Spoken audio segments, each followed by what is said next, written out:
there's always going to be somebody out there that will help you and help you feel better. If you are diagnosed with something, never give up because something always might just happen out of nowhere. Welcome to Living Transplant, the podcast that takes you behind the scenes of the transplant program at Toronto General Hospital and brings you open and honest conversations about the transplant experience. My name is Candice, and I'm the Education and Outreach Coordinator for the Center for Living Organ Donation. I'm also a kidney transplant recipient. This is where I developed my passion to support others in their journey to navigate the world of transplant. Full disclosure, I'm not a physician, and I'm not here to give you medical advice. Think of me as your guide through the world of transplant to educate, inspire, pique your curiosity, and fuel your passion. Living Transplant will show you the world of transplant like you've never seen it before.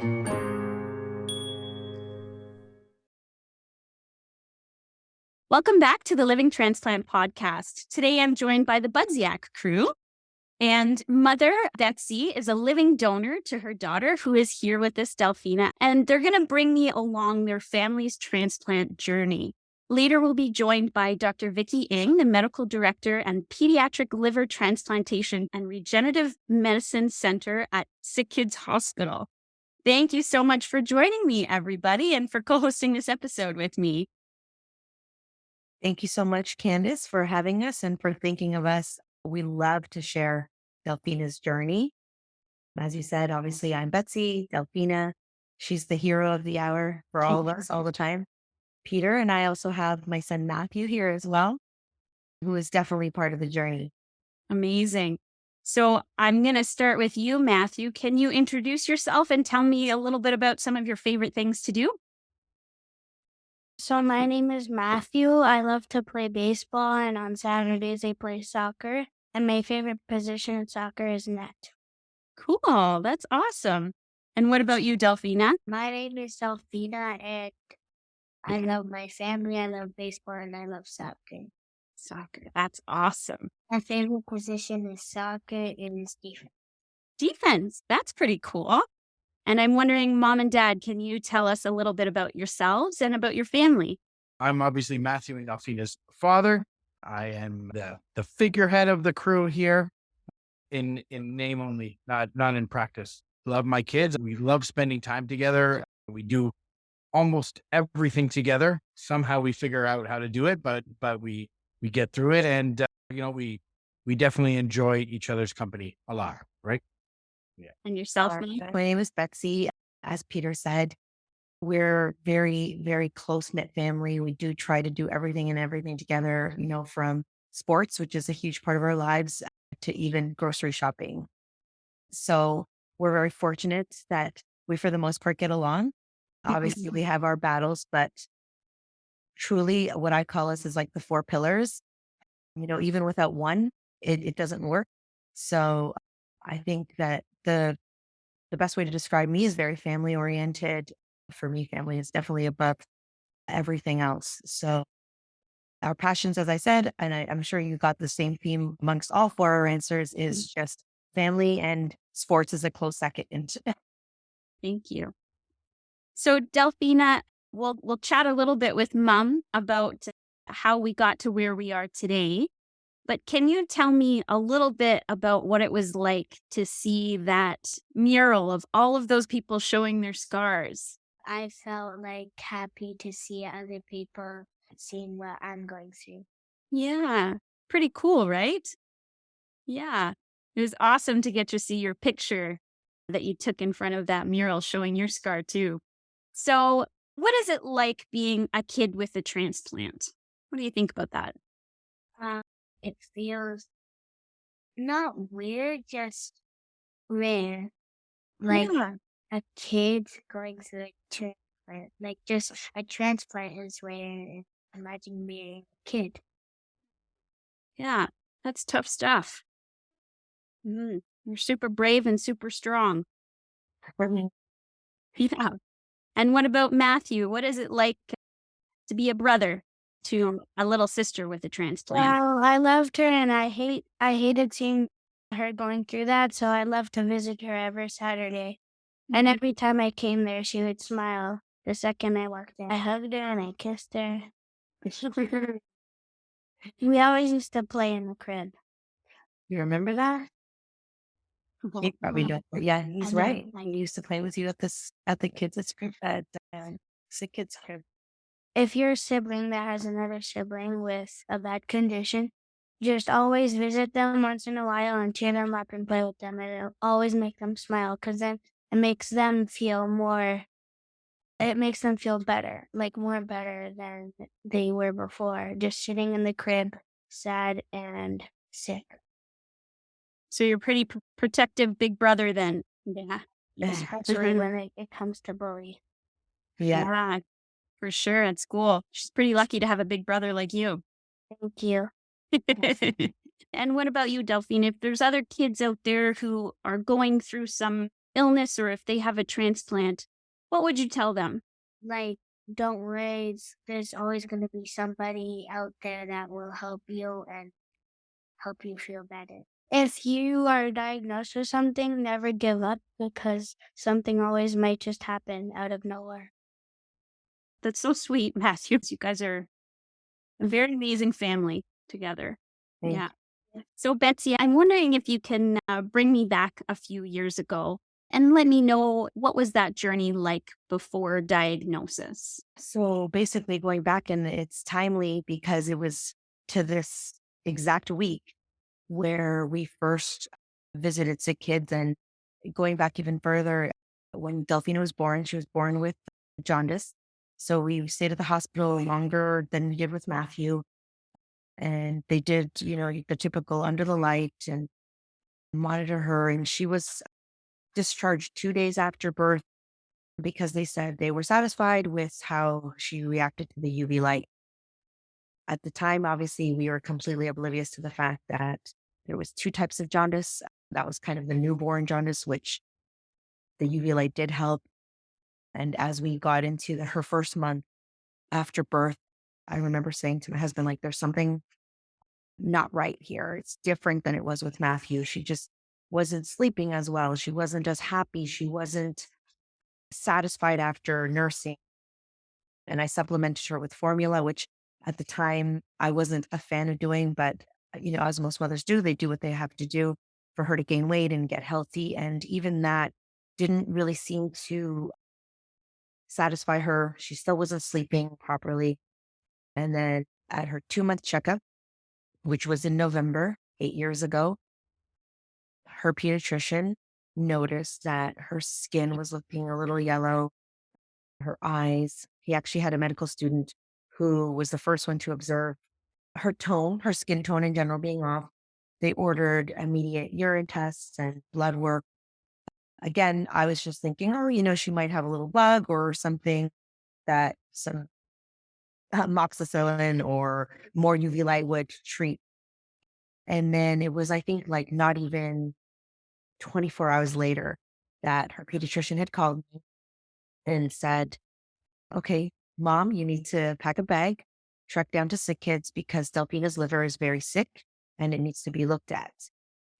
And at the time, I remember just thinking, okay, sounds good. There was no tears, there was no fear, there was no realization of what we were in for. It was more just, okay, I need to pack some pajamas. We'll head down to SickKids, go under UV lifer. We'll be back home within 24, 48 hours. And we go down to SickKids and they did the initial diagnostics where they did additional blood work, urine, etc. And it wasn't an immediate diagnosis. They told us some of the potential conditions that she might have. And right away, I think that's when I started realizing this isn't your typical UV light. And that's when I started asking the questions, okay, well, what does this really mean? Like, I think slowly it started becoming obvious that this was more serious than I had thought. And they gave us possible conditions that it could be. And one of the last ones that they mentioned was biliary atresia, which for me, I had never heard of before in my life. And explained to me what it was, the procedures involved to diagnose and confirm that that is truly what Delfina had, and what the treatments were, what the resolutions were. And then I remember just hearing transplant. But it was after a series of, well, we need to do these dye cholangiogram, blood work, and urine analysis. At the time, it kind of went in one year, almost out the other. I just heard the takeaway was a transplant. So ignorant, silly mom asked the question, okay, well, can we just fast forward all these other tests and just get to transplant? And I remember saying to the doctors and I remember saying to my husband and my family, I just want to skip this. I want to fast forward. I know she needs a transplant. I know that's what she needs. Can we skip it? And unfortunately, that's not the practice. So she did have her first surgery just shy of 2 months. And it was the Kasai procedure, which they explained to us was a makeshift drainage for her condition because biliary atresia, as they explained to me, was the malformation or lack of bile ducts flowing from the liver to excrete like the normal human anatomy. So they did the Kasai and they did tell us that it was a bit of a long shot just because she was really close to the 2 month mark. And the way they explained to me is the earlier in infancy that they can catch it, the better. And she was really almost at the high end at 2 months. But obviously, we were still hopeful for the surgery. And I think like maybe not even a day after her first surgery, which was Kasai, and they explained to us that, it wasn't a failure per se, but it wasn't a success because the bile drainage and flow that they wanted to see wasn't there. And it became apparent after her Kasai because we were in and out of SickKids for a long time after that, simply because she kept getting recurring liver infection, having to be in hospital on site, getting antibiotics for a minimum of 2 weeks. And it was almost like with each recurring infection, it was taking a further toll on her. And the antibiotics were not as effective. And as time progressed, her liver was becoming increasingly scarred, which made her more swollen, especially her abdomen. So it was kind of tough to go from, okay, no problem, we'll go to SickKids under a light for 24 hours to seeing her worsen and not getting to where, in my mind was the transplant, the endpoint. It was almost like, okay, we did it your way. We tried the Kasai and that fails. We're putting on antibiotics and it seems to be a Band-Aid solution. Can you listen to Dr. Betsy now? Can we just get to the transplant? The first part of her journey is just learning that A, she was born with a liver condition, and B, being diagnosed with the biliary atresia in the background all the while, which obviously as a mother, the focus is always on your child.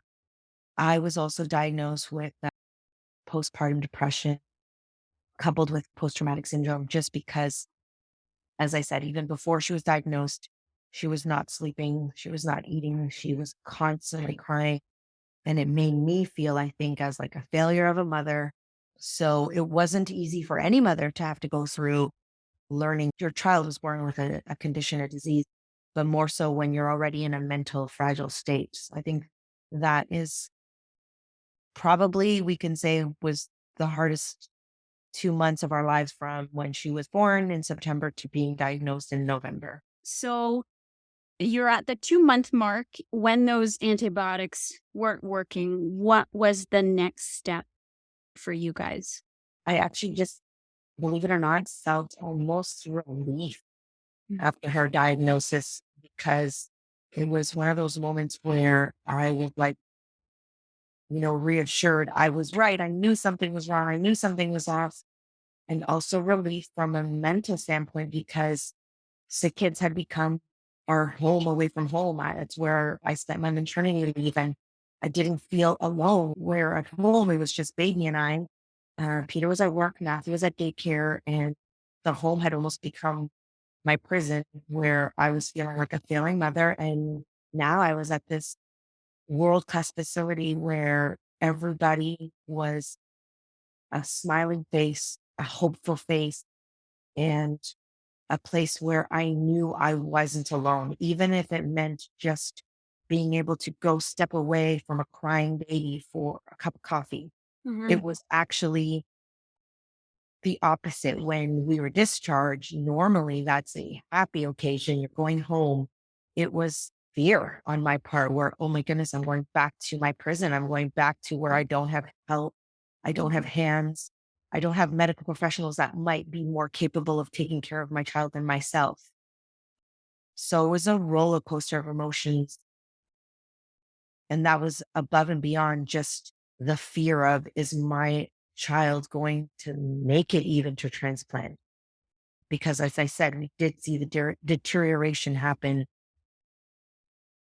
And so I think just to describe it best would just be a roller coaster of the unknown, fear, despair almost of a mother not feeling able to protect and help her child.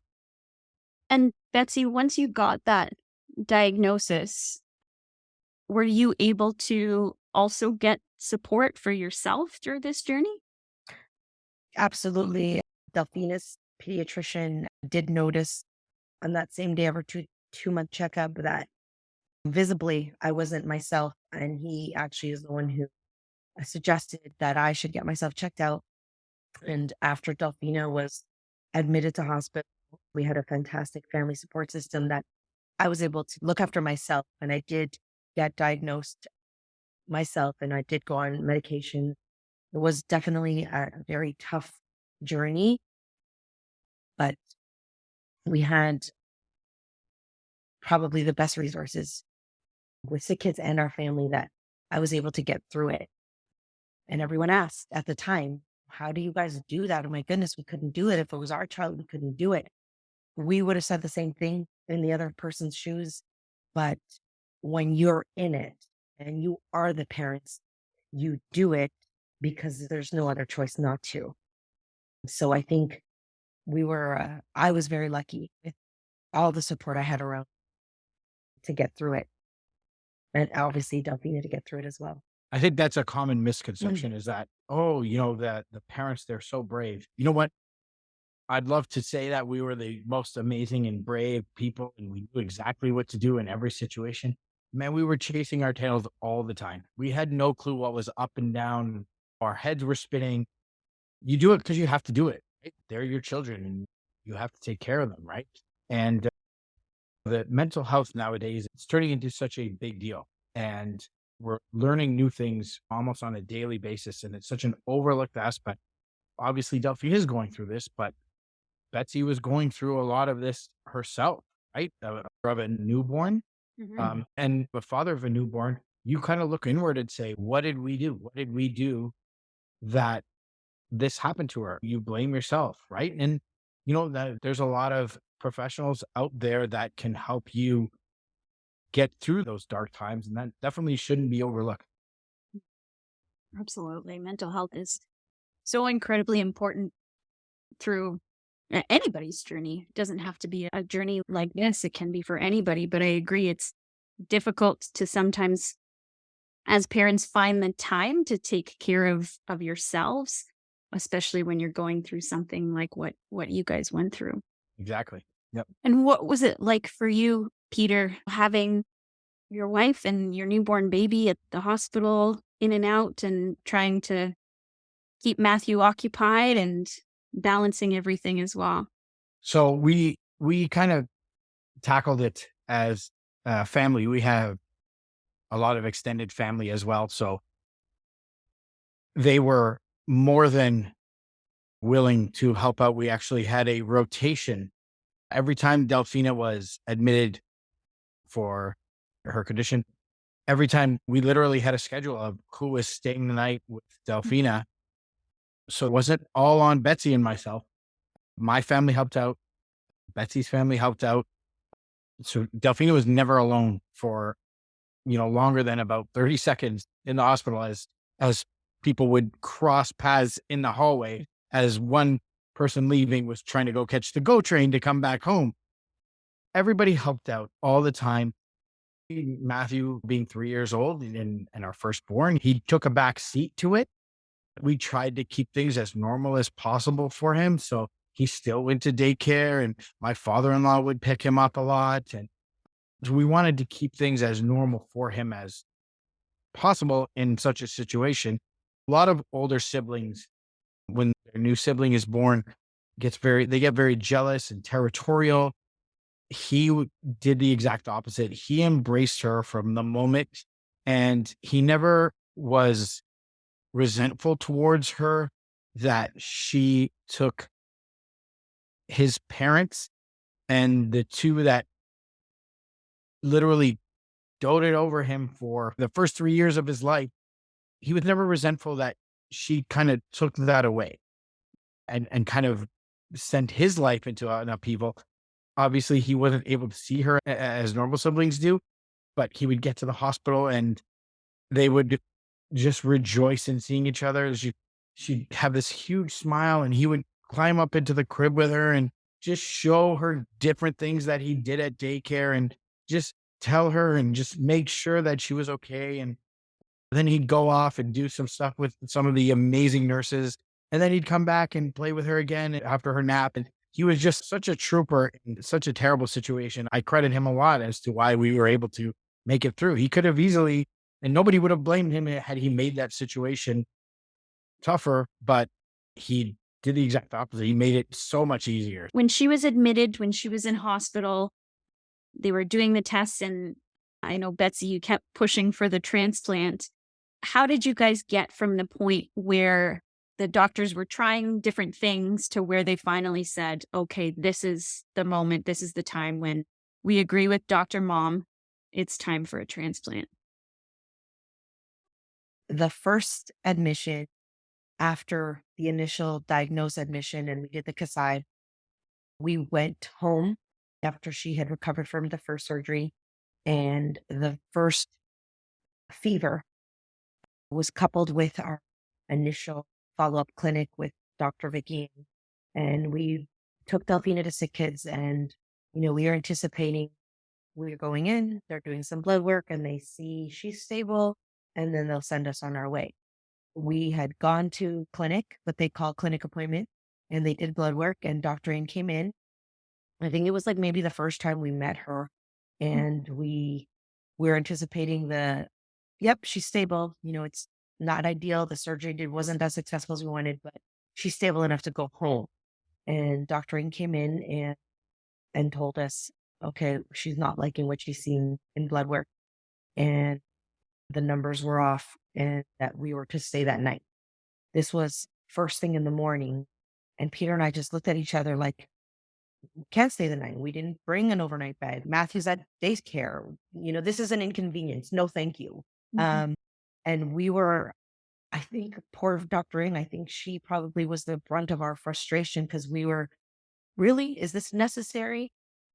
And obviously we did get admitted. And at the time, it was just, we were almost resentful or frustrated. Like, why do we have to spend the night at SickKids? This isn't what we planned. This isn't what we wanted. We just got out. Yeah. We just got out. Yeah. Yeah. We felt like we just had gotten home. Right. And as we said, Dr. Ng ordered a 2-week antibiotic for Delfina, the infection in her liver. Initially, the idea that we had to stay, it was almost like it's against our choice. But then once we came to terms with her being admitted, we knew that it was the best thing for her. And as you could almost see her turning around, her fever started to break. She was a little bit more comfortable. She was sleeping better. And then 2 weeks would go, and then we'd be discharged. She seemed as healthy as she could be at the time. And then we go home, and it would be a month before the next fever broke. And we almost then at that point had learned our lesson, where we knew the next fever meant almost an automatic admission at SickKids. We were back at SickKids for 2 weeks, and then we'd go home. And then we were almost on pins and needles waiting for that next fever to come. And when the fever came, okay, well, and at this point, we were almost professionals. We had overnight bags packed at the ready at all times. Our family on rotation, where we were very lucky. When we knew Delfina was getting admitted, we were very fortunate, where we knew it wasn't the end of the world. It was an inconvenience. Yes, it would mean I would not see my son for days at a time, or Peter not seeing his son. But we knew that we weren't alone, that we had our family. We knew that she was in the best hands in the care of SickKids. Each admission became a little easier because as with humans, the more you do something, the more you get used to it. It became familiar. But then we started finding, okay, we'll take a 2-week antibiotic. And they would say, well, sorry, it's not going to cut it this time because it's being a little bit more resistant. Her infection is a little bit more severe. This is now 3 weeks. And then we went from being home from 2 months at a time or a month, which for us was a good interval, to 2 weeks, 1 week, 3 days. We are getting more and more. It seemed that we were spending more time at SickKids than at home. And towards April, which was also Delfina's baptism, and I'll never forget, where the day of her baptism, we had already booked the church, we had booked the reception venue, invites were sent out, and wake up in the morning and her baptismal gown was all set up and ready for photographs. As I approached the crib, I felt the heat coming off her crib before I touched her because her fever was so severe. Her face was just like in agony. You could tell she was in absolute discomfort. And I looked at Peter and I said, what are we going to do? The church is booked. The invites are sent. Everyone is on their way to this baptism. So knowing Delfina, the warrior that she had become, we proceeded let's go to the mass. Let's go through the ceremony. And then afterwards, Peter, Matthew, and family and guests will head to the reception venue. Mom, Delfina, would head down to SickKids. At that point, as I said, we had become so close that I had them on speed dial and I'd given them a call and I said, okay, Delfina's on her way. We're coming down. She's very fevered. She's very uncomfortable. Round us up for another infection. And at that point, the GI doctor on call, who I spoke with on the phone, had told us, okay, Betsy, we're prepping for you. We're ready for you. Come on down. But just so you know that this is going to be it. This is going to be the last time that you're admitted before transplant. You will not be going home until Delfina has been transplanted. Definitely mixed emotion of, yes, this is what I wanted. This is what I was waiting for, to, oh my goodness, my baby is going under the knife for a major surgery. It's not like they had a liver waiting for her that day.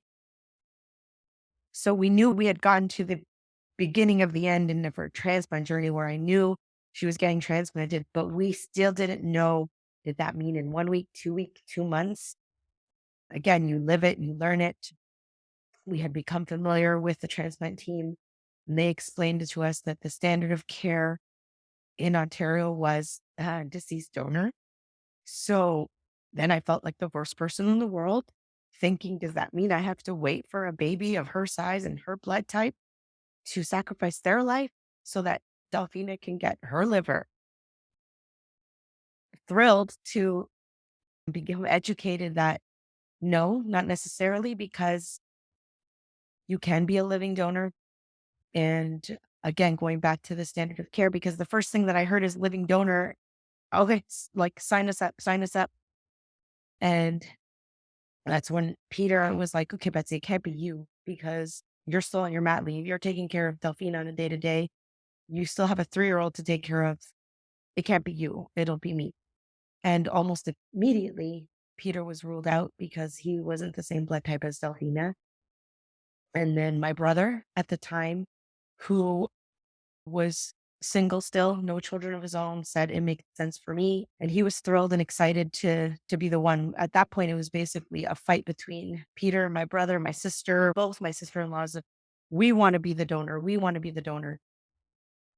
Again, living through the experience ourselves, we found out that in Ontario and through the program at SickKids and Toronto General, that they only will focus on one candidate at a time. It's not like, the lineup was exclusively for Delfina. So the focus went to my brother, and he'd gone through the blood work, the ultrasounds, the MRIs, and he was super hopeful because he had almost gotten to the finish line of being selected. One of his last blood works, there was a number that the doctors weren't satisfied with that then eliminated my brother as a viable candidate. And I remember it was one of the first times I've ever heard my brother swear in his life, where he was angry with himself, angry with the world, frustrated, sad. But, we came into that maternal role to my brother, like, it's okay. It wasn't meant to be you. It just means that, we're going to find someone else. And so then my sister stepped up and she had a daughter of her own, my niece. And, we all thought my sister's going to be selected. She's the epitome of health to this day, takes care of herself. She works out. We're like, it's going to be her. Same thing. I don't know the exact name of what they found in her liver, and it wasn't harmful to my sister, but they said it's not the ideal where they don't want to take the chance that if it becomes something later on in Delfina. So then my sister was selected, X off the list. And at this point, we started looking at each other like, wow, this is going to be harder than we thought. We thought once living donor was an option, it would be a walk in the park.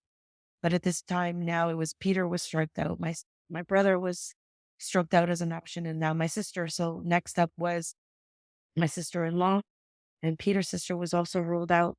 And then at this point, I think Peter was when he was like, Betsy, this might not be as easy as we thought. We might need some support and some help. And Peter made the decision to make a plea on social media. Betsy got tested shortly after I was turned down, and they, believe it or not, they found what was going to develop into cancer, nodules on her liver that was going to turn into cancer later in life. So they said, no, we are not, this obviously isn't going to work. Let's move on. Who's next in line? And the good thing is about that is they were actually able to burn off these potentially cancerous nodules and probably save her life. I mean, depending on when and if this was caught. So in some really weird kind of warped manner, this whole situation probably ended up saving Betsy's life.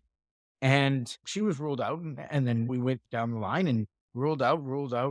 And after my sister-in-law was ruled out, I put my head in my hands, and I was already dealing with enough inside, not being able to help my daughter, not being able to save her as I wanted to. The former owner of the Ottawa Senators, Eugene Melnick, was back at the time, was recently in the news with a public plea for help with a living liver donor.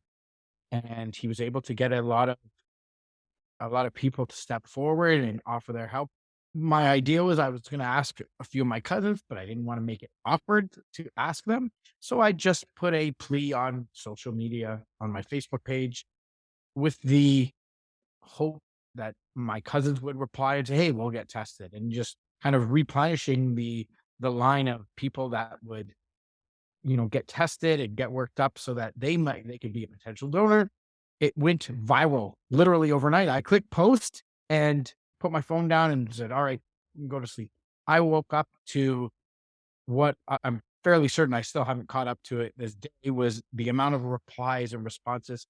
One person in particular who was in charge of media relations for a political party got in touch with me.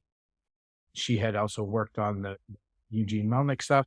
So she offered to help, and she got our word out there in a manner that I could have tried for a year and not done it. She got it out. She set up a Gmail account, a bunch of information, and then all Ottawa Senators tweeted it out. We started getting a ridiculous amount of news outlets and people just stepping forward to sharing our story. I also work for a media company. They put it out there, major Canadian media company. They put it out there everywhere. When Betsy got turned down, when my sister-in-law got turned down, probably the lowest point of my life. And then almost 12 hours later, to wake up to all of this, it kind of renewed my faith in humanity and in life. And it was just this moment of sheer realization where you just look and say, this is how good people can be. This is how good society can be when we take care of each other, right? When we're there for each other. And it was just an absolutely awesome moment, and one that I'll never forget the rest of my life. Just so nice to see that there's all these strangers who are willing to help the people that you love most. Um, we were getting tons of interest. Our story was being shared everywhere. At one point, I think that 1,100 people had offered to help Delfina, and we were completely floored. I couldn't believe how many people said. There was people in different countries, the military, the armed forces, just it was just phenomenal. And the amount of people that helped, even people that didn't, would just share our story. And throughout all this, Toronto General at the time was extremely understanding, and they were working everybody the best they could, trying to facilitate everything. And the doctors came back to Betsy and said, I think we can burn off the cancerous nodules on your liver, and I think that might make your liver transplantable. And this is while this whole media blitz for Delfina is going on. And I'm like, oh my God, we have upwards of 1,100 people who are trying to help Delfina. And now it might end up being Betsy again. We were obviously very conscious about all the people we had met at SickKids, all the other amazing kids that we met where they needed liver transplant. So we started trying to help them as well. And meanwhile, Betsy undergoes the ablation, right? And it was successful. We had to wait a few weeks to see if it grew back or anything like that. Nothing grew back. And the doctors decided that she could be the donor. And it was a great feeling because kind of what we wanted from the beginning ended up happening. Everything just kicked into high gear and went into fast forward. And it was kind of like a blur where we got ready, everybody got ready. And the whole time in the hospital, Delfina's trying to gain as much weight as she possibly could. She's waiting for this transplant and she has to meet all these goals. Feeding. And the formula is a high calorie formula. And oh my God, like we tasted it. I can't believe that she was able, every day they would set a new goal for her and she would surpass that goal. So her tummy would be distended and like there was so many different times where the PICC line, we should get a PICC line and that would come out and just so many different little hurdles and hiccups. And through the whole thing, she's just a normal baby. She's learning to roll over in the crib, even though she has a distended belly. Towards the transplant, she started grabbing the top bar of the crib and pulling herself up and teaching herself how to stand. And the nurses turned to us and said, we've never seen a child this age, this condition, doing these things. I mean, we should have known at the time what kind of kid she was going to be. But to speak to the day of the transplant came and I had my son with my father-in-law, and Betsy was obviously at Toronto General getting ready. And it was myself and my sister-in-law and my mother-in-law were with Delfina.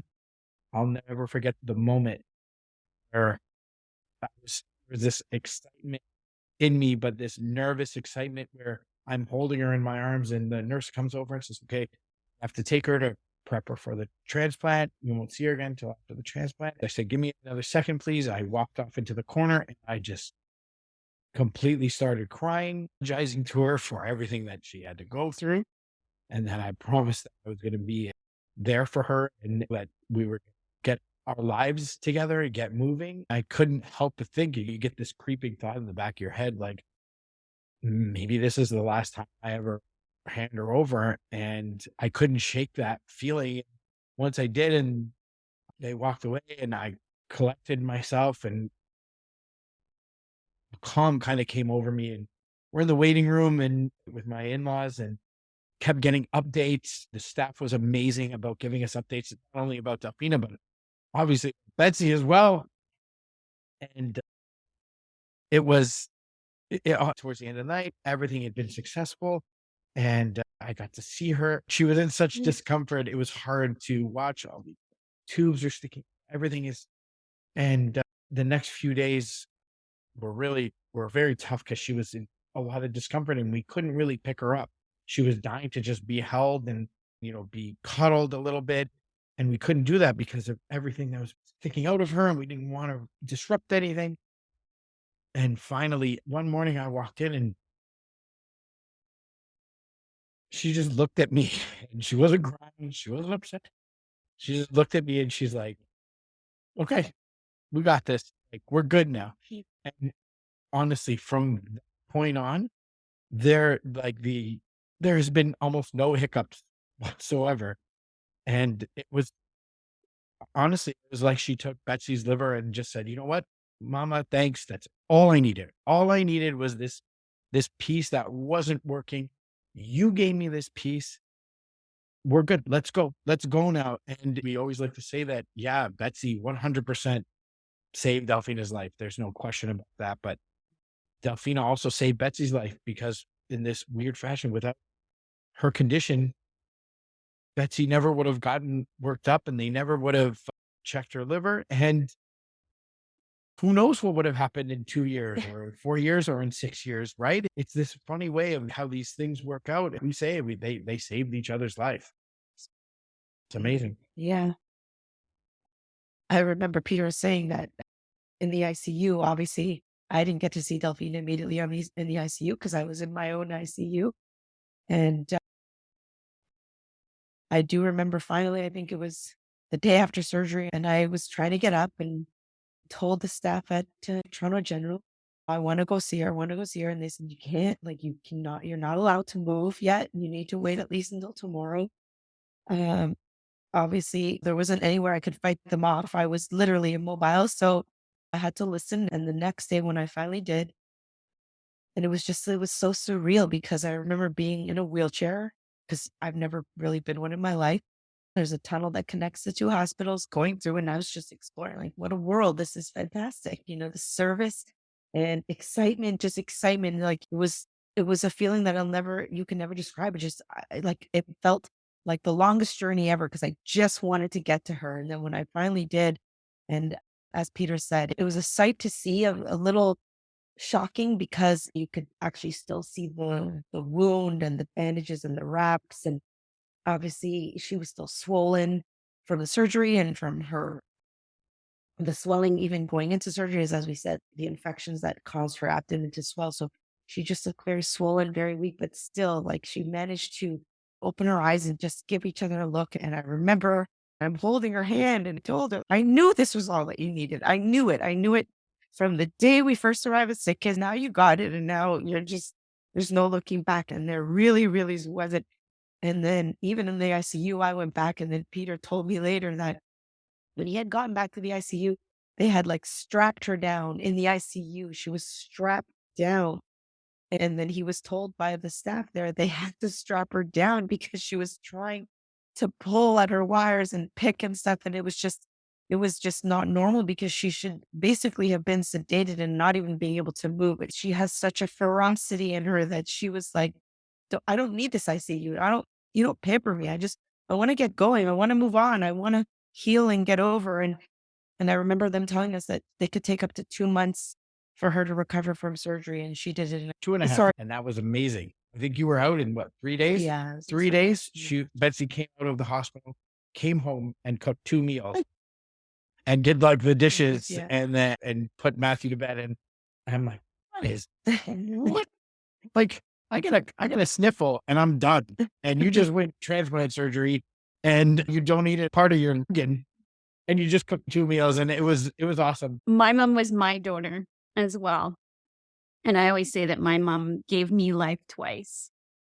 And now becoming a mom myself, I couldn't imagine what the two of you have been through. It was one of the things that kept you going through this whole journey and to that end point of, I am getting out of this room and I am seeing my baby girl and making sure that liver of mine is working in her. So I think I said earlier how everyone applauded how Peter and I had gone through it, and how did we, and what I told everyone, and it wasn't anything magical or anything, but it was Delfina day in, day out, the strength, the perseverance she had she made it easier for me. Her determination, her smile, her resilience, it inspired me to have the same, to go through the same. And that was even just before I was considered to be a donor, and forget about the physical trauma that it caused, obviously, to myself, but even just mentally. To be honest, I think the mental journey was much harder than the physical journey. And I remember during the workup, the team saying, "This is a major surgery. This is definitely a major surgery. Your body's going to feel like you were hit by a truck." And I think that was literally the analogy they used. And obviously, who wants to get that feeling? But I truly don't, till this day, do not remember any pain. I was never in pain. Obviously, the pain medications speak volumes to that. But there was never a time where, even after I was off the painkillers, that I felt any pain. It was, all I felt was Delfina's smile. All I saw was her getting better every day, getting healthier, getting stronger, getting better. So there was no, she made it easy. There was no like, how did you get through the journey? By her smiles, her strength, her resilience. I've told her this daily. There is not a day that has gone by since the surgery that she doesn't do something even small or big to inspire me. And I tell her every day, "You are my real life superhero. You are my real life superhero. You're the strongest thing I've ever seen." Um, and she makes us all aspire to be, just hold a candle anywhere to her, because we'll never try to pass her. It'll never happen. She's the clear front runner of hero, but just to get to that level. So how did we get through it? From her, we followed her lead. That's how I did. I think some of the unsung heroes of all of our transplant journeys, of course, are our family members and all of those people who support us along the way. And just listening to you guys about how close you are as a family and what you went through with Matthew being so young, but still supporting his sister anytime he could. What do you think could be done for siblings or even family members who are going through these journeys themselves? For families to just realize that, yes, you obviously have a child that is sick, but not to forget about the other one. We really tried to make it up with Matthew so that he didn't feel left out, that his world was already turned upside down, but we still wanted there to be some stability. Betsy and I are extremely fortunate to have my family and her family. We're close with them as well. And they bent over backwards to help us out. So we were able to provide that for Matthew, right? Where one of us wasn't always in the hospital. So we were able to give Matthew his own time. Like, he was able to still have his parents present and with him, but still at such a young age, he understood the gravity of kind of what was going on. And he was sympathetic, which is phenomenal for a 3-year-old to understand that. He would just do things like, if the nurse put a needle in her to take blood and she would cry, he would yell at the nurse. So he felt making him a part of the journey and not just, bystander or just watching the journey. He was part of it with us. He took those steps. He felt those feelings. So he went through it too. I think just involving him in everything and within reason, obviously, but just keeping him with us and showing him that he's still there and he's still loved and we still remember him and everything like that. And then me just kind of reiterating what Peter said too, is with Matthew being so young, he was 3 when she was first diagnosed, but we kept Matthew involved. I think that's kind of a key thing to say to other families and siblings, was having him, because he understood that Delfina was born different than him. He understood that Delfina had more vulnerabilities than he did. And he became like a tertiary caregiver. And at the time, at 3 years old, that might have been something as simple as, help mommy feed her, hold the bottle for her. She'd love if you feed her. So he would feed her from the bottle, sitting in the crib with her. Again, at 3 years old, that's how he contributed. He played with her. He made her laugh. He made her forget that she was at SickKids and she was just a little sister playing with her brother. Fast forward now, they're a little bit older.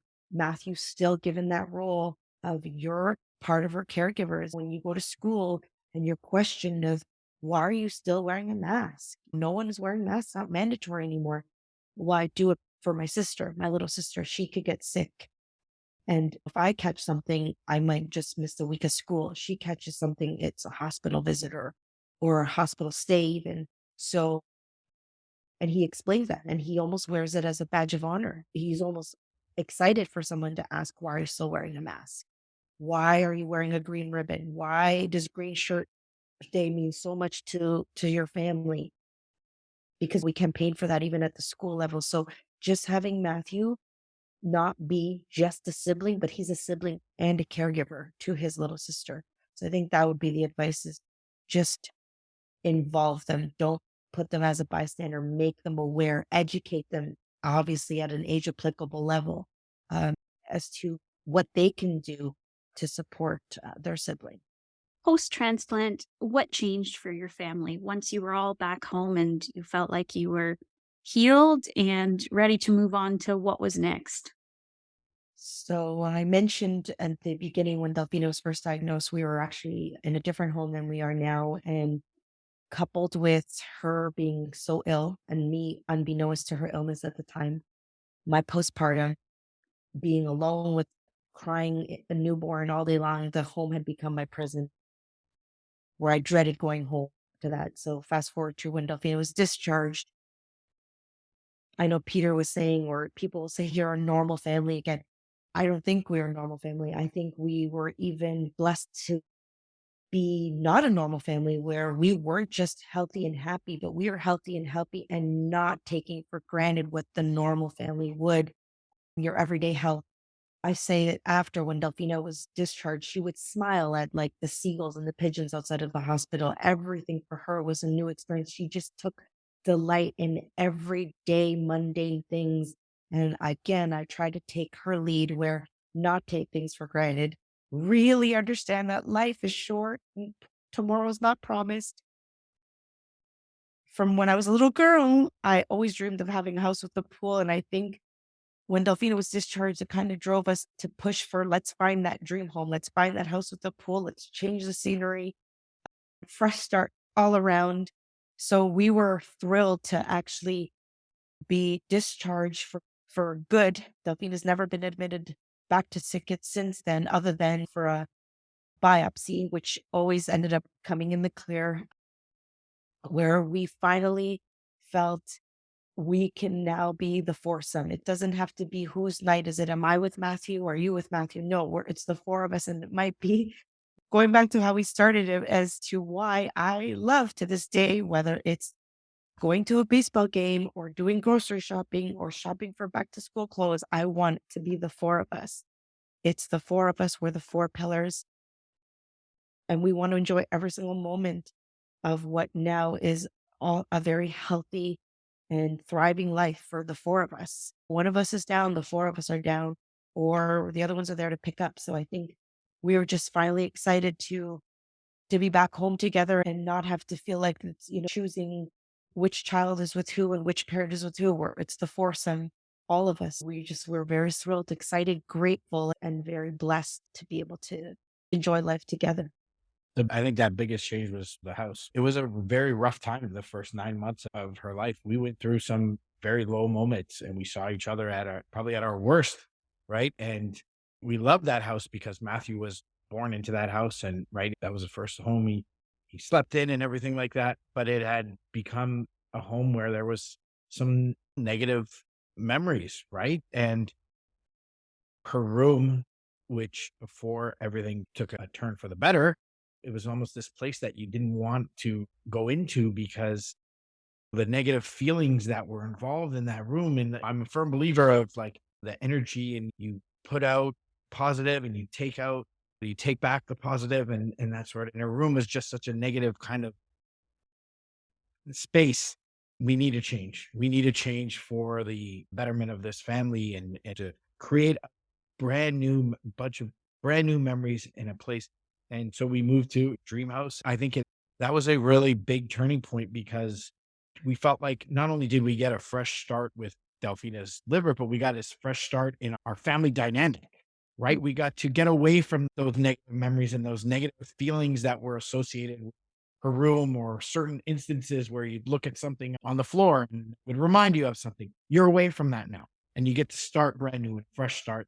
And it also helps that Delfina is one of the most positive people you ever meet. It's raining outside. She's happy. All the grass and the trees are getting fed. And then it's sunny and it's great because we can go out and do what we want, right? I think we have kind of been forced to adopt that. We're very sarcastic people, but we've been forced to adopt that way of thinking as well because of her. She's made our lives better, like so much better. Do you have any advice for parents who are going through similar journeys at SickKids? SickKids has a great program that at the time, pre-pandemic, was like coffee parent hour. That's basically where I met all the families that I'm still in touch with to this day. I think it's a very crucial thing for humans to know that they're not alone, that they're not going through something by themselves, and that there's hope. It's not just about sharing success stories, it's also about sharing the heartaches and crying on each other's shoulder. And it's okay to feel that not every day is rainbows and everything just is perfect. So I think it's important to have someone that is going through a similar journey as you, but also being able to relay those feelings. Because as I said, it's fantastic that I had the family support system and they were all great. And we did go through it together, but none of them had a child that was admitted at SickKids. These ones did. And also just the staff at SickKids. You can see with doctoring, it wasn't just a patient-doctor relationship. It was a relationship where it's almost like a personal friend that you're speaking with. So just to the families that feel hopeless and alone and who do I go to, like break out a little bit. I know it's difficult now. It's not at every hospital's with the restrictions in place, but the beauty of the virtual world is there. Reach out to those programs, find those groups, open up, and also yourself be a shoulder to cry on. Dr. Ng has reached out to Peter and I and said, would you be okay if we put another family in touch with you? Absolutely. It would be an honor and a pleasure to have them come to us, ask their questions, ask about anything, even if it's something as ridiculous. How's the food at the food court at the hospital? That's okay. Everything and anything is not off the table. I think just making sure that you have a great support system, and whether that's blood family, your physicians, the staff, or fellow other families and patients, just don't go through it. Use the supports that are there, that are offered, and sometimes seeking them out yourself. They might not be offered to you, go find them, but just don't go through it alone. Is there anything that we missed that you think we need to include? Just my medal. This is what Delfina and I had.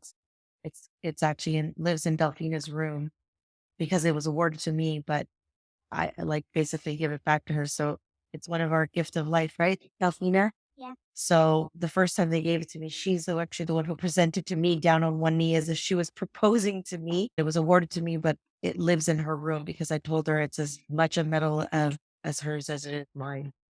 So you want to show it, Delfina? Come. Show them. Hold it from. Thank you. Just wanted to show our pride on that. Do you want to tell Candice what you want to be when you get older? I want to be a SickKids liver transplant doctor.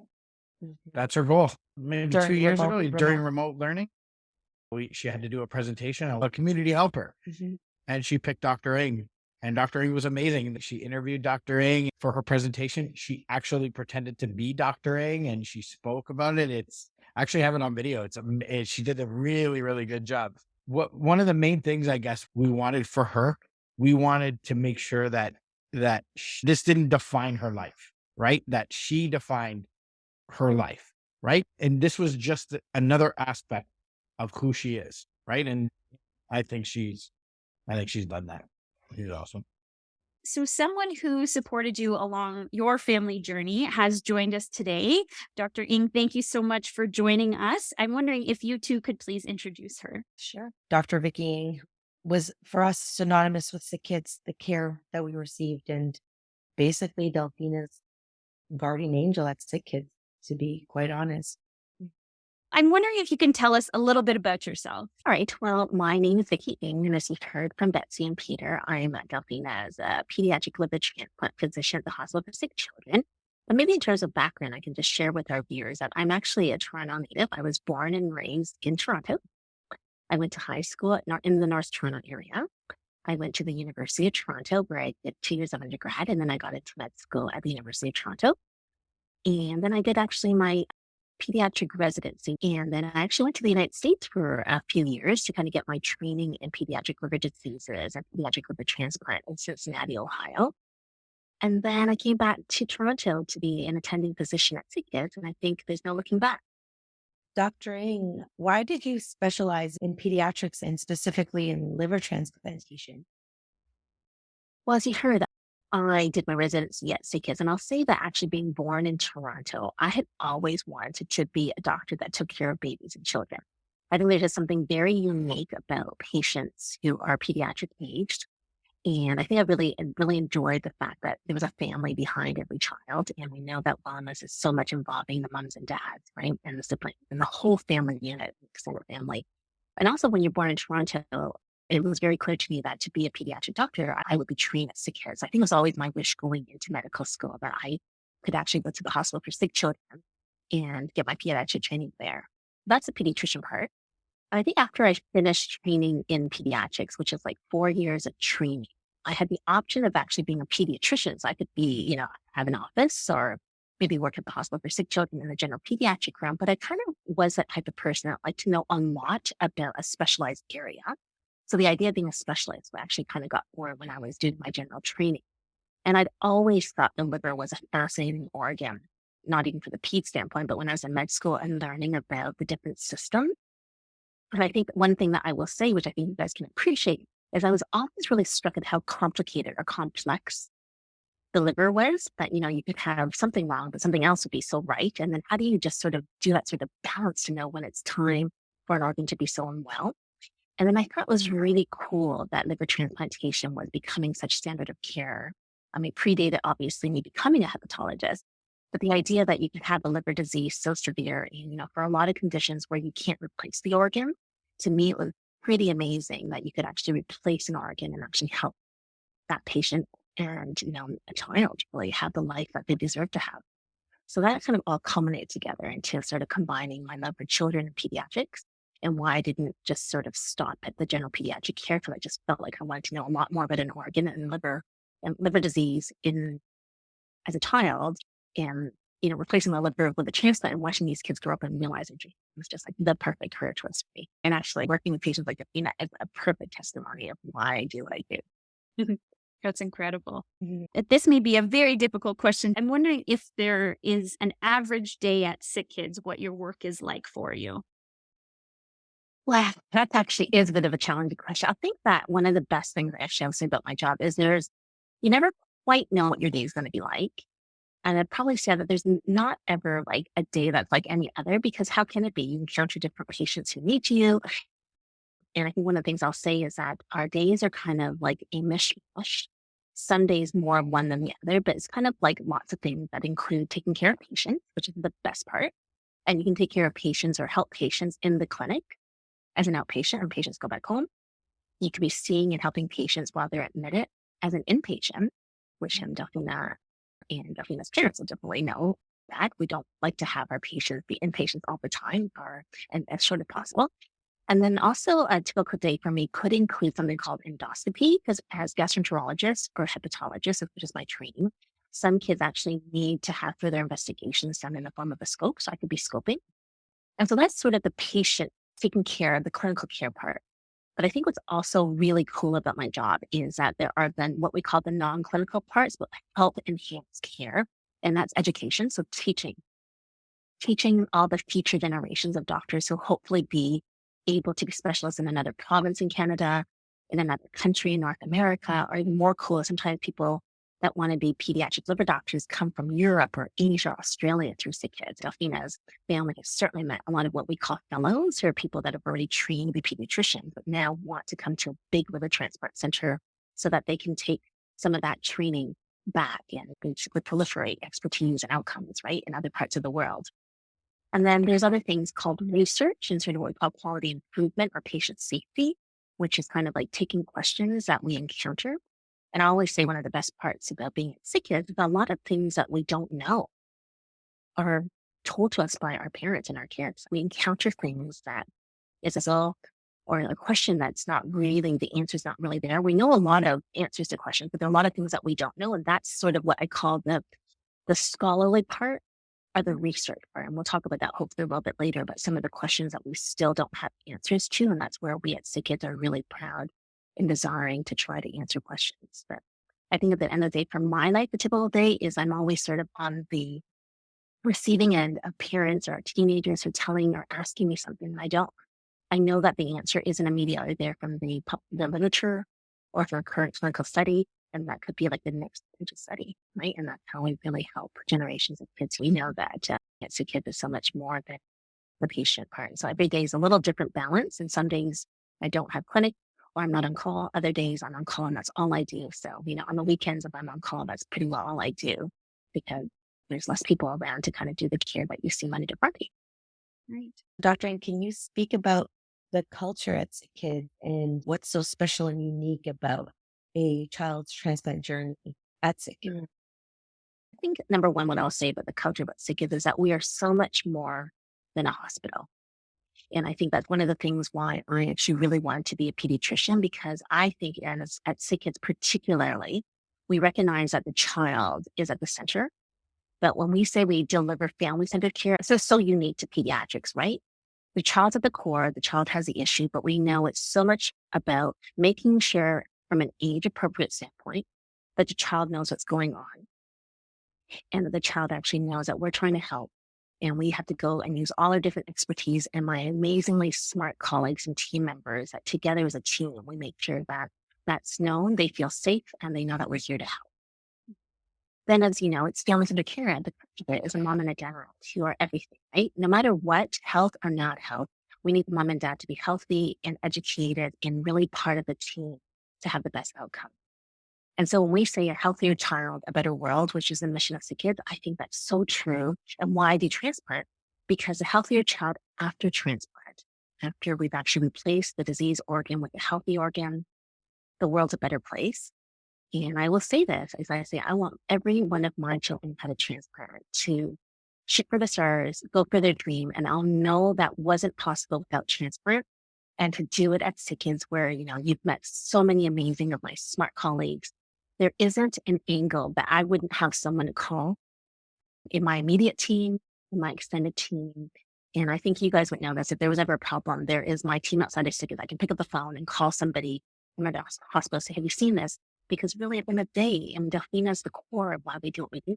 I'm wondering if you can even talk about what it looks like walking down the halls of SickKids for a patient, to how that is different than, let's say, what they would generally see in a different place. Oh my gosh. Okay, I'm going to tell you a funny story to make Betsy laugh. So absolutely. I think the walls of SickKids, and actually, as you know, we're rebuilding the hospital. So that it will only be, I'm sure, incrementally better and refreshed. But my children have always loved coming to SickKids. And they will say, Mom, why is it that there's a flying pig in the atrium? They're looking at the colored footprints on the floor, and I just love it. My kids always used it, and they will laugh now as older kids say, all kids see these colored footprints and they're putting their feet on the footprints, right? To follow down the hallway on the main atrium hallway. I think that's super cool. You're not going to get that in an adult hospital. I think all the walls, it's just bright. And I think that you see, if you go to the elevator, how many times have I seen our clown, our therapeutic clown in the elevators? And I think that it's just so much of a very family-centric, child-friendly. It's not just the atrium parking lot. There's a playroom for the siblings. It's not just that on every ward that there's actually a corner room that's dedicated with developmentally appropriate toys. It's not that when you're admitted, no matter what age you are, we will have a child life worker or a volunteer coming that will bring age-appropriate stuff for the kids to do. It's like if you come to the operating room and you need a procedure done, there's always people there to try to help the child feel more comfortable. And I think you don't get that in an adult hospital because, sure enough, when you're an adult, you're supposed to kind of suck it up. And the kids are so resilient, but I think they deserve to kind of have something that really is age appropriate to them. And we know that from the time you're big to age 18, there's a lot of different buckets of age. And I think that amazingly talented, compassionate, and excited and devoted child workers and everyone else, emotional support, physical support, mental health, social emotional, it's all there. And actually, I just keep thinking of Delfina when I'm saying this because I have to go back to the family-centered care model. And this one thing that's so unique about the Budziak family is the fact that they had the extended family ever present in Delfina's room. And I would know if I came in that there would be an aunt, Lucy, or an uncle there, and they would all have a smile and just be really kind of up to date. And I think this is what really makes me feel so gratitude is that they have family members. We're going to be there and try to help support them along the way, knowing that they're going to support the parents, right? I think, Betsy always just said that your sister, and I always admired that so much because I did have a sister.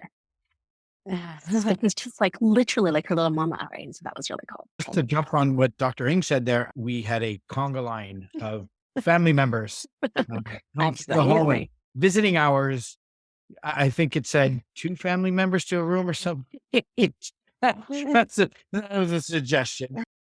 But I mean, what SickKids does is it creates an environment where you're not focusing on the sick kid or what's wrong with that child. They create this environment where long times after the transplant, we were released, Matthew still wanted to go to SickKids. He still does. He still, like, there's so much to do. Does he walk on those colored footsteps? Delfina does that, but the facility is world class. And the way everything is set up with there being so many things to do is phenomenal. What really sets SickKids apart from other hospitals is the staff there, and obviously Dr. Ng, but the frontline nurses, the staff is just phenomenal. There would be many times where I saw not just Matthew, but other families that we met, the siblings of their sick kids, they would be hanging out with the nurses in the nurse area, helping the nurses or playing games with the nurses.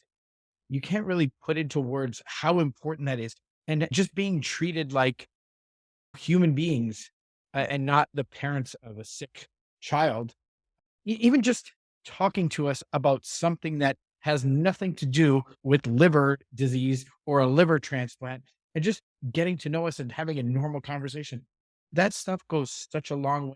Except the monotony. And I really want to echo the fact that, the multidisciplinary team and the extended medical staff is everything. I have the pleasure of being interviewed, but behind the scenes, it takes a village to raise a child. It takes a healthy liver to raise a child, but the village of Team Delfina. So this really can't underscore that enough.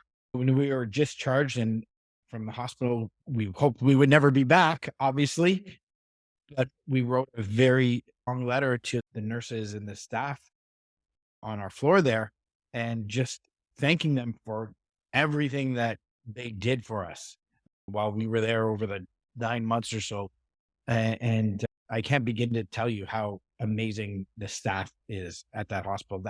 To me, that's what makes that hospital world class.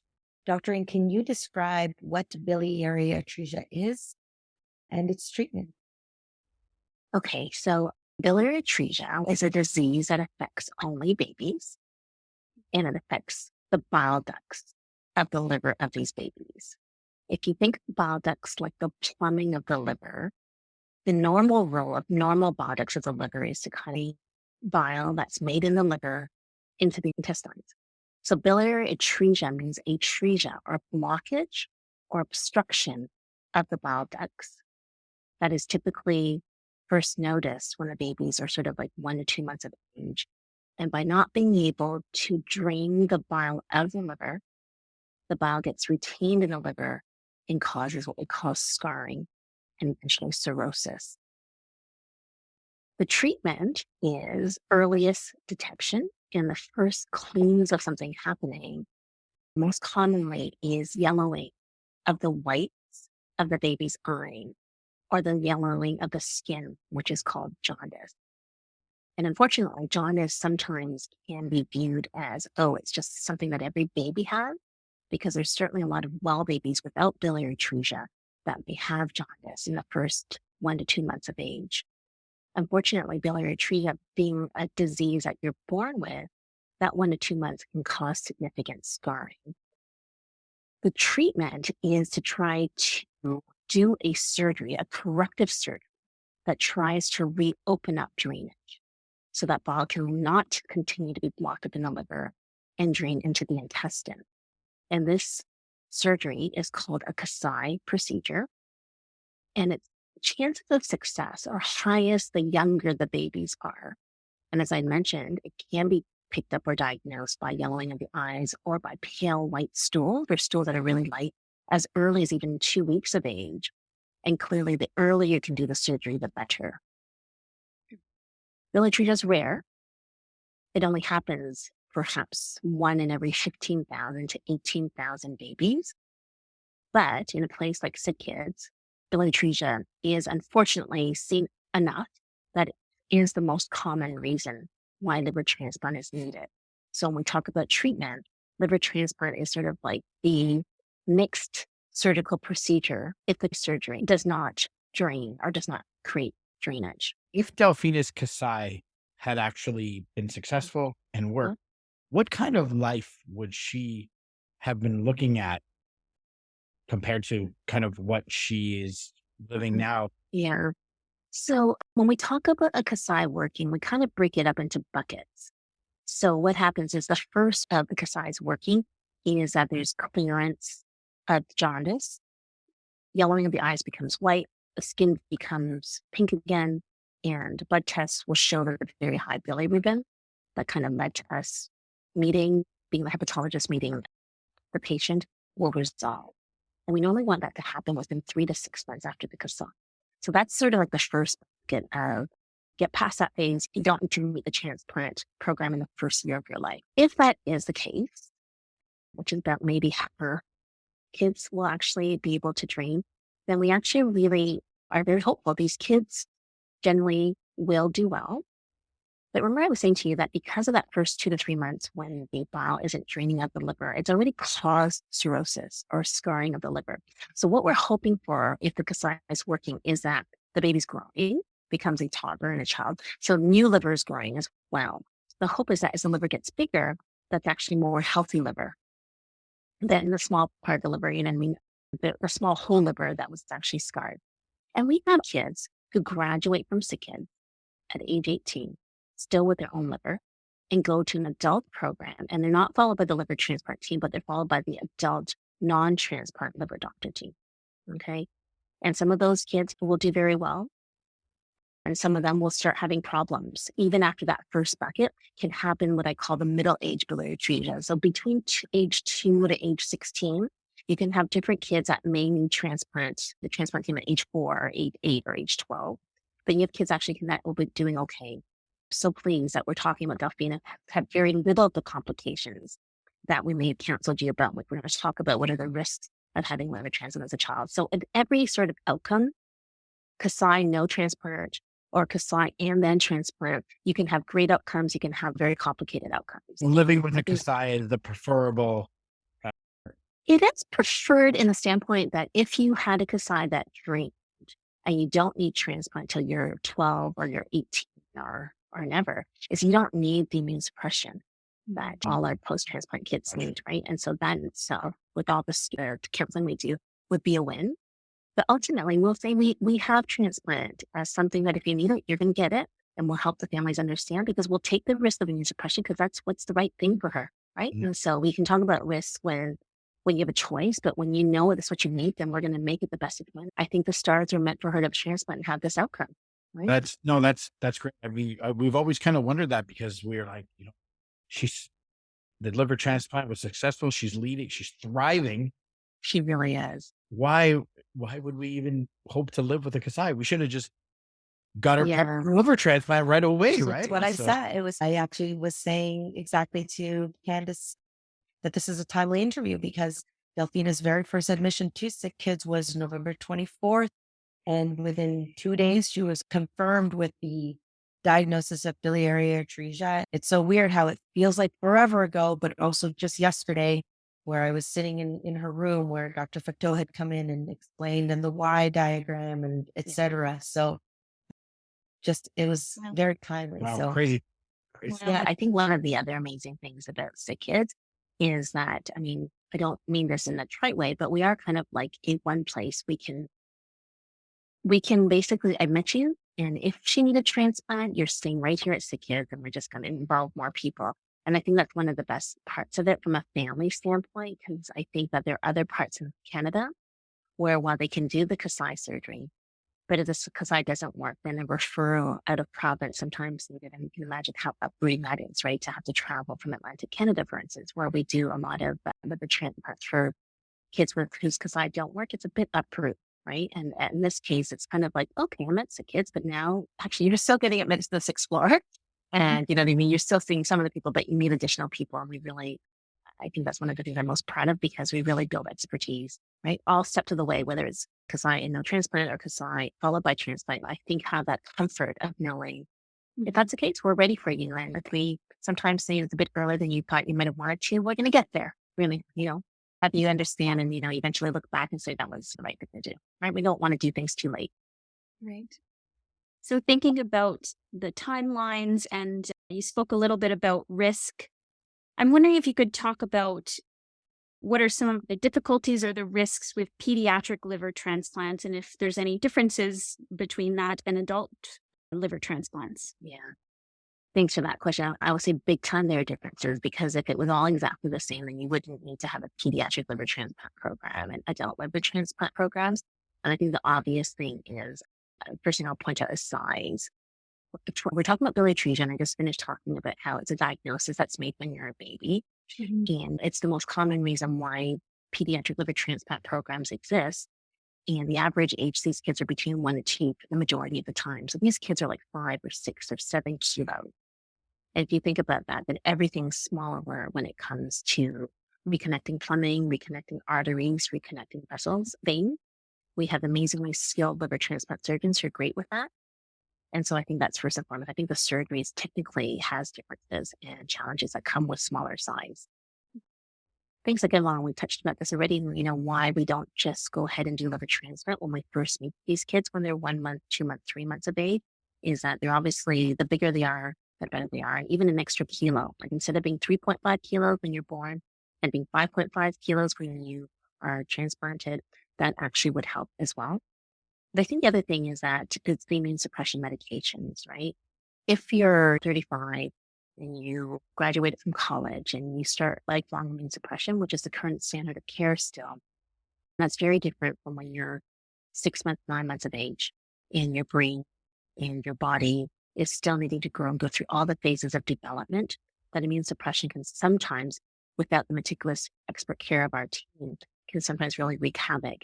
And all the complications we've talked about on the kidneys, on getting unique post-transplant cancers, it's a lot different when your kidneys are still growing or when your brain's still developing, or if you get cancer and you need additional medications like chemotherapy on a little body is much tougher than when you're an adult. Now that really speaks to why. And also the other thing is we do transplant any age from literally days old to 18. They're different patients, right? If you're 18, you're different from 16. You're different when you're 3 months, 9 months. And so I think that those things make for difficulties and challenges. Whereas if you're 35 or you're 55 or you're 65, you're kind of an adult patient. And I think some of those things are a little bit easier and to explain. So I think those are some of the challenges I think I would probably bring up. And it's not inconsequential. A lifelong immune suppression in a developing child who still has lots of growing and development to do. And they said our goal is for them to graduate from us and go to college and shoot for the stars and do whatever their dreams are. And so we have to really bear that in mind. So that developmental post-care is also really, really important. Since we're talking about immunosuppressants, I'm wondering if you can talk a little bit about your research in efficacy, safety, and the potential benefits of immunosuppression minimization in pediatric liver transplant patients. I'll bring up 2 studies. There's actually a lot of work going on, but I think these 2 are the most relevant to our patients. So we know that lifelong immunosuppression is the current recommendation in all programs across the world in 2022, as it was in 2015. Our hope one day, though, is something called tolerance, which is the ability for a transplant patient to no longer need immune suppression, that you can withdraw it, will happen during Delfina's lifetime. There was a big study called I-WITH. I stands for immune suppression. WITH stands for withdrawal, which was a multi-center North American study funded by the National Institutes of Health. And SickKids was the only non-US hospital that was allowed to enroll patients. And essentially what the study wanted to do was try to study the ability to safely withdraw kids off immune suppression very gradually with very meticulous monitoring and monitoring to the graft.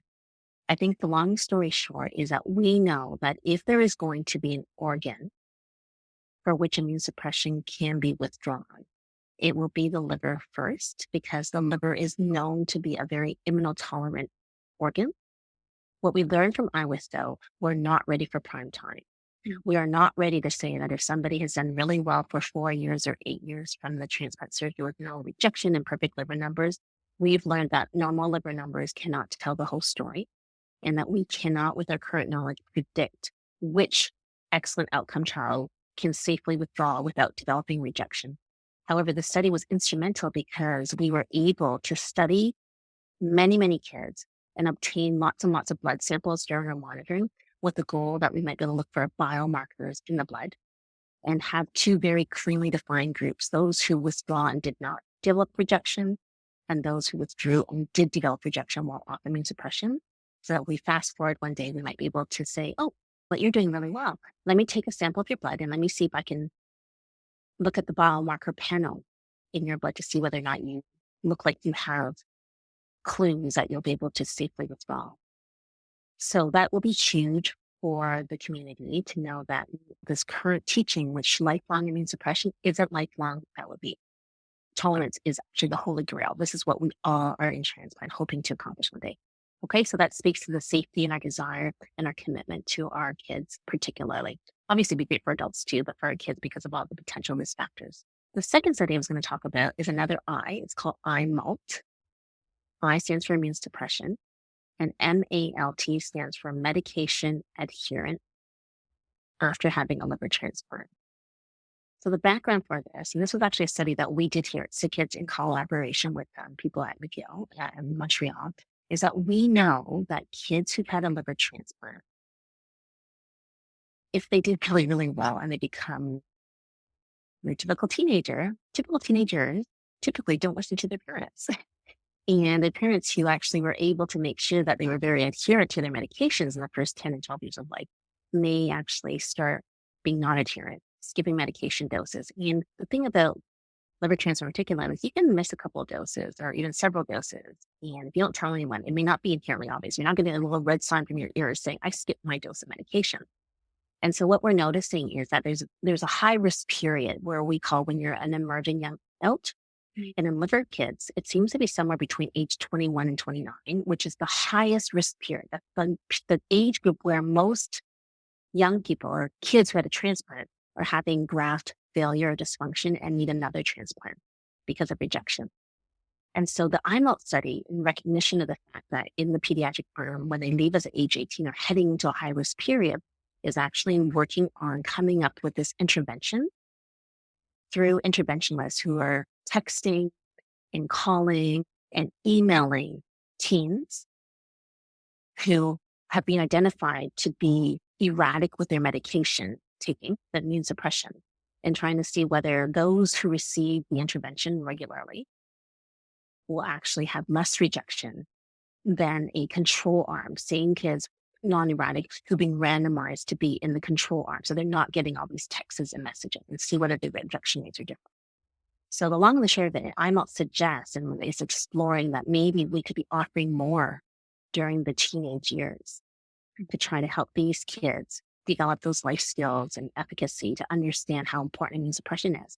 Because it's normal for a teenager to kind of think, I'm taking medication, I feel fine, and my mom is really nagging me. So this is one thing about pediatrics is uniquely is that, you're different in your first 5 years of life, 10 years of life, 15 years, 20.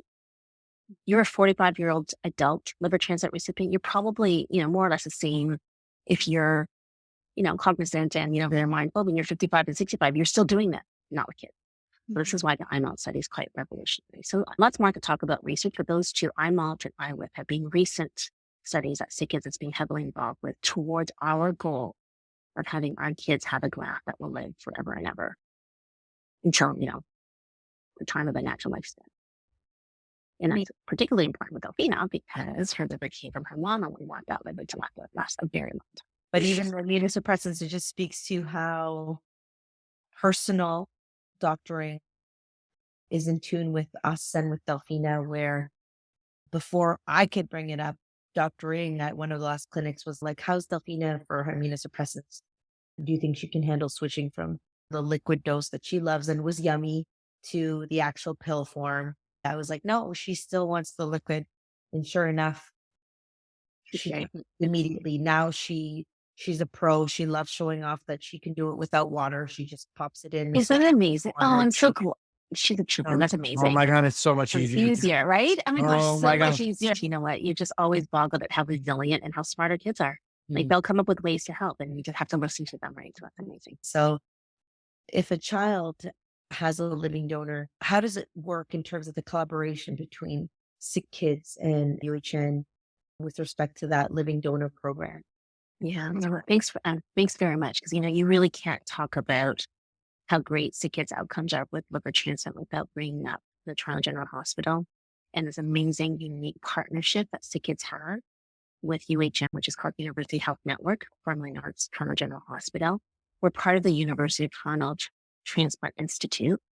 And so every child who we first to talk about liver transplant, and when these pediatric patients undergo the liver transplant assessment process, so they're coming from Winnipeg or they're coming from IWT, they're coming here with the question as, what's the role of transplant in the treatment plan for this child with biliary atresia or whatever diagnosis it is? It's usually a 2 to 3 day full of consultations, blood works, investigations, imaging, and all that. Their visit with me at the hepatologist or one of my hepatology partners, and their visit with the liver transplant surgeon, one of the 3 SickKids liver transplant surgeons who do the surgeries, will always at that early juncture bring up that we need an organ to do liver transplant. Deceased donor organs is the current standard of care. However, in our jurisdiction, in the Greater Toronto Area in Ontario and in Canada, we know there's many more patients who are waiting for an organ than there are organs available. And we also know that particularly for our pediatric patients who are small, getting a healthy organ from a adult deceased donor is very challenging. We know that from stats. And so probably about 20 years ago, we did our first live donor liver transplant, more than that actually. We did our first pediatric live donor liver transplant in 1996. Probably in the past 15 years, we have done more and more, such that now we do so many because we just know it's a faster way for our pediatric patients to get a quality organ and all the benefits that can come from identifying an organ and being able to control and plan for the liver transplant surgery rather than waiting. And we know that patients who don't have a live donor option wait longer than patients who have a live donor transplant. So we talk about it right from the get-go to the parents. I'll tell you that the most common live donors are moms. The next are dads. Probably a little bit of the size too, because moms generally are smaller than their dads, and we have the majority of our patients are babies. So I hope I've answered the question is that we are our partnership. So we bring it up right from the get-go. If there's any interest, we have very clear instructions on how any interested adult, and live donors have to be age 18 and up. We tell them to be fairly healthy because if you just had a heart attack in the past year, probably you're not going to have the best outcome. And the Toronto General is very, very upset. And we've had excellent donors outcome is by choosing good outcomes. But what we'd rather have anyone who wants to go and put in their health history and have the live donor program who are adult experts work with the donors. What I'm trying to say is that live donors brought it right when we meet the pediatric recipient. And the live donor program has been a tremendous asset. And thirdly, our outcomes are excellent because we try to get as many of our kids transplanted as soon as possible. And number 4 is we know that in the Western world, the Toronto transplant program, the city of Toronto does the most live donor transplants for adults and kids anywhere in the Western world. And that's because of this partnership. So peds patients will benefit and adult patients obviously benefit. And we couldn't exist without the UHN live donor program. So I really want to give a big shout out to them. Obviously, the collaboration is why we are here today. It is why my daughter is healthy and thriving why we are obviously so happy. Fast forward 8 years later from the fear of the unknown to absolute delight. Believe me, 8 years ago tomorrow, we did not think we would be living a normal life. And all the work that you guys did, and like as much pushing as we did to get a donor and that sort of stuff, it was with the goal of just coming home and just having a normal life, which seemed completely out of the realm of possibility at that point. From the day that we looked at you and said she needs it and we listed her, we were ready to go that next day. And everything that happened till the date of the transplant surgery was waiting for that organ. And as you know, she was always listed for a deceased donor organ. I told you that the wait line is long. There'd be a live donor that came sooner. We were going. And it was just a matter of working in that collaboration partnership. It's like, let us know when a live donor is cleared because we're going to move, right? Your answer there about the longer we wait, the more her health deteriorates was the driving factor in us pushing for a live donor. She was fairly stable, especially for her condition at the time, but we didn't want to watch her deteriorate into a point where she rose so high on that deceased list, right? We wanted to make sure that she could recover quickly and get home quickly, and we could become this normal family and do these normal things. And it's a fantastic program. Obviously, the partnership between UHN and SickKids, because of it, allows for families like us to come home early and live these normal lives that when Betsy was pregnant with Delfina, we had this image of 2.5 kids and white picket fence and Christmas mornings and all that stuff. And then obviously you get thrown for this massive loop and all those thoughts go out the window. But you guys obviously were able to provide us with the realization. It was a little bit longer than we had initially thought when she was pregnant, but man, we got there. So that's the most important thing. Well, it's my hope that your story will give other families with perhaps a child who's waiting for transplant or biliary atresia hope, because we certainly know that outcomes are very varied. And my heart breaks when there are some families that don't have a live donor identifiable, not because they didn't want to try, but as we all know, health is not something we ever take for granted. And there are many families who both parents and anyone that they could think to have stepped forward get ruled out, because why we keep on doing this is because the live donor program is so skilled and expert at ensuring that the right donor at the right time is utilized, isn't one. And that's when it's really hurt. And then there's a percentage of kids that have to wait for a deceased donor because that is a standard of care and there isn't a live donor to go sooner, right? So, but I think it's really important for people to hear that a live donor can really, really help and outcomes can be really good because of exactly what you said, Peter.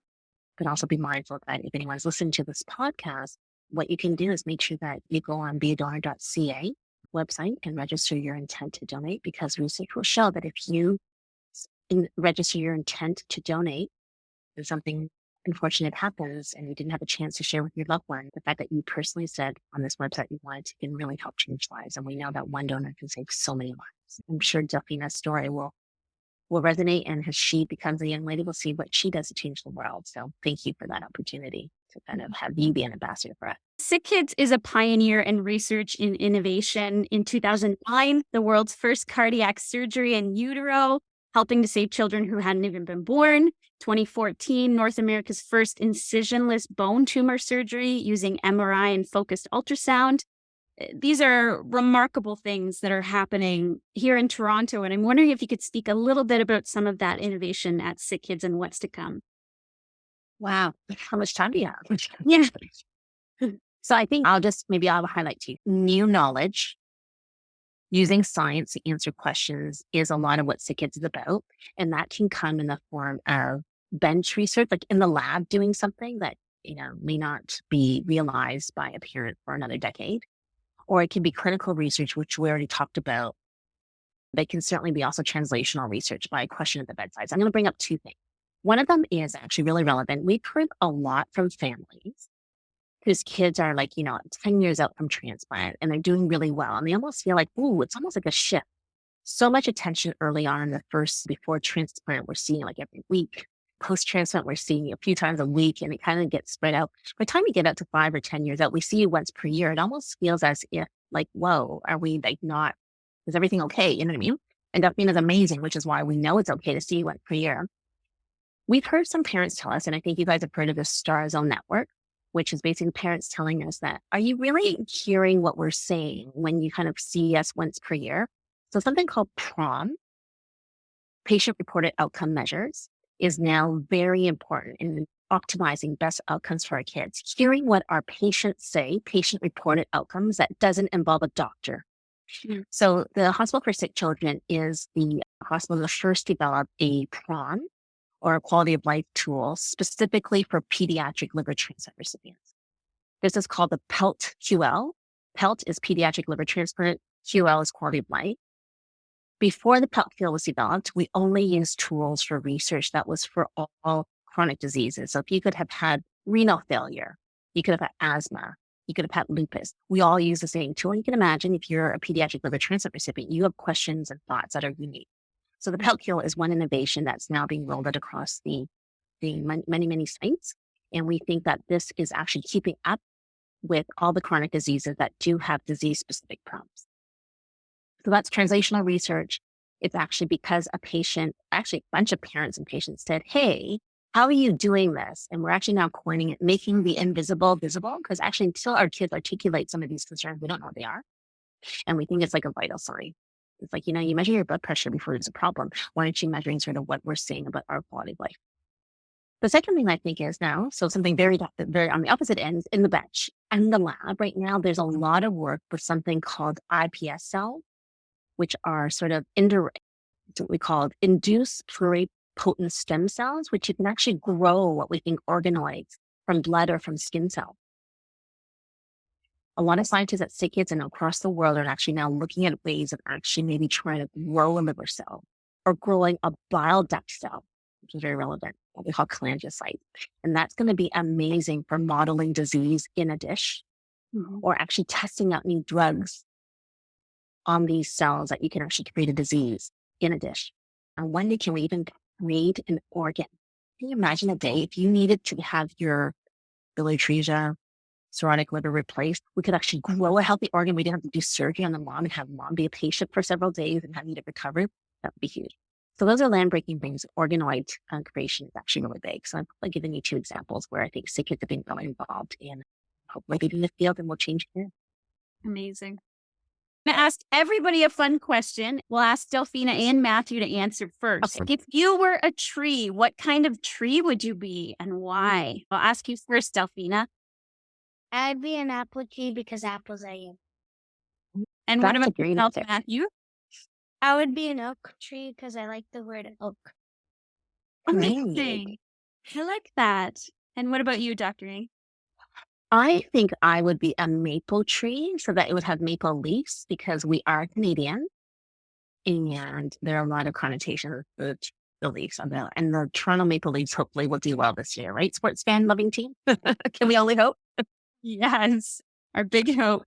That's fantastic. And what about you, Betsy? Well, Dr. Ng, I was going to say she stole my answer. I was going to say the maple leaf tree because for me, obviously, it symbolizes Canada. And I've told Matthew and Delfina so many times that we're very lucky to have been born in Canada, that, if we were born in another country, that there would be a SickKids, that we wouldn't have had the care that we had in Canada if we were another one. I live and breathe everything. So Canada. I think that would be my answer as well as the maple tree. You guys are missing the That's most good. obvious tree. I mean, guys, seriously, like palm tree? And it's like, it's obvious. Come on. Come on.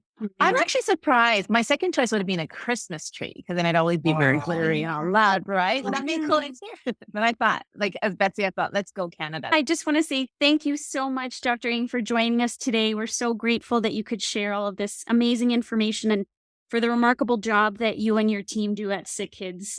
You are unlike any other. So thank you so much for your time. We're incredibly grateful for all you do and everything your team does. Thank you for having me, Candice. And you know what? Team Delfina, have a wonderful rest of your weekend. It's so nice to see you guys online until I see you again in person at SickKids, okay? Thank you so much. Love your t-shirt, by the way. Bye. Bye, Dr. Ng. Bye. Good job. Good job. Oh, you guys are amazing. Thank you so much for sharing your family's journey and for supporting the community as a whole and for encouraging other parents and being that bright light. And thank you so much, Delfina and Matthew, for being part of it today. We really appreciate you letting us steal your parents for a little while to ask a bunch of questions. And thank you for being so brave and so courageous in sharing. Thank you. Oh, she had a transplant too. My mom's my donor too. Yeah. That's So we got some pretty amazing moms, don't we, Delfina? Thank you so much. Thank you, guys. we're thrilled to do it. Don't forget to subscribe to Living Transplant Podcast wherever you're accessing this today. Please share with your friends. And if you have any ideas for future podcast episodes, you can reach out to us at livingorgandonation@uhn.ca. And for more information on living organ donation, you can visit us at www.livingorgandonation.ca. Thank you for listening.